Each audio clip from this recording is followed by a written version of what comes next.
சும்மா இருக்கும்போதெல்லாம் யாரும் ஃபோன் பண்ணுறதில்ல. இன்றைக்கி கொஞ்சம் வேகமாக இருந்துச்சுட்டமே மதியம் தூங்கலான்னு பார்த்தா ஃபோன் மேலே ஃபோன். இதில் கரண்ட் வேறு போயிடுச்சு. நான் தான் சொல்கிறது ஒரு 2 நாளைக்கு முன்னாடி மிஸ்டர் க்ளீன் எக்ஸ் அப்படின்னு ஒரு இன்ஸ்டாகிராம் பேஜ் இருந்து அது உப்பு கரெல்லாம் போகிற சொல்யூஷன் வாங்கியிருந்தேன். இங்கே யூஸ் பண்ணுறதுக்குல நம்ம ஒரு சைடு கொஞ்சம் சவக்கழிச்ச தனியாக இருக்குமா, அந்த வாஷ் பேஷன்லேருந்து பாத்ரூம் அந்த டைல்ஸ் ஃபுல்லாக சரியான கரை பிடிச்சி போயிருக்கு. அதுக்காக தான் வாங்கினேன். சரி இங்கே ட்ரை பண்ணி பார்ப்போமே, வாங்கிட்டோமே ஒர்க் ஆகுமா ஒர்க் ஆகாதா அப்படின்னு ஃபஸ்ட்டு இந்த வாஷ் பேஷனை ட்ரை பண்ணி பார்த்துருந்தேன். பயங்கர கரையாக இருந்தது.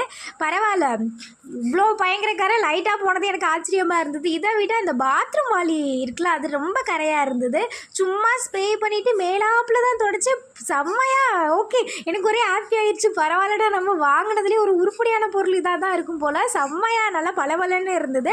இதோட சேர்த்து ஒரு ஸ்பாஞ்சுமே கொடுத்துருந்தாங்க. இதை எப்படி யூஸ் பண்ணுறது அப்படின்னு நெக்ஸ்ட் வீடியோவில் சொல்கிறேன். உங்களோட இன்ஸ்டாகிராம் பேஜ் ஐடியும் ஃபோன் நம்பரு கமெண்ட் பாக்ஸில் பின் பண்ணியிருக்கேன். கண்டிப்பாக உங்களுக்கும் யூஸ்ஃபுல்லாக இருக்கும். அப்புறம் செல்வா ஃபோன் பண்ணி இன்றைக்கி வந்து கொழுந்தனோட பர்த்டே, அத்தை வீட்டுக்குனாலே சும்மா சிம்பிளாக தானே கிளம்பி, எனக்கு கொஞ்சம் கிராண்டாக கிளம்புன்னு சொன்னால் 2 ட்ரெஸ் மட்டும் எடுத்து வச்சு அதுக்கு மேட்சாக எல்லாம் எடுத்து வச்சிருக்கேன். செல்வா வந்தது எந்த ட்ரெஸ் சொல்கிறானோ அது போட்டு கிளம்ப வேண்டியது தான். இன்றைக்கி நம்ம ஃபேமிலியில் ரொம்ப ரொம்ப ஸ்பெஷலாக என்னோட அத்தாச்சி சித்தப்பா அவங்களுக்கு இனிய திருமண நாள் நல்வாழ்த்துக்கள். அப்புறம் சேகரன், அபி, மணிகண்டன், கவிதா, ரகு, பாண்டி, மீனால், பிரசாந்த், பிரியா அவங்களுக்கு இனிய திருமண நாள் நல்வாழ்த்துக்கள். எல்லாரும் ஹாப்பியாக இருங்க. Bye bye.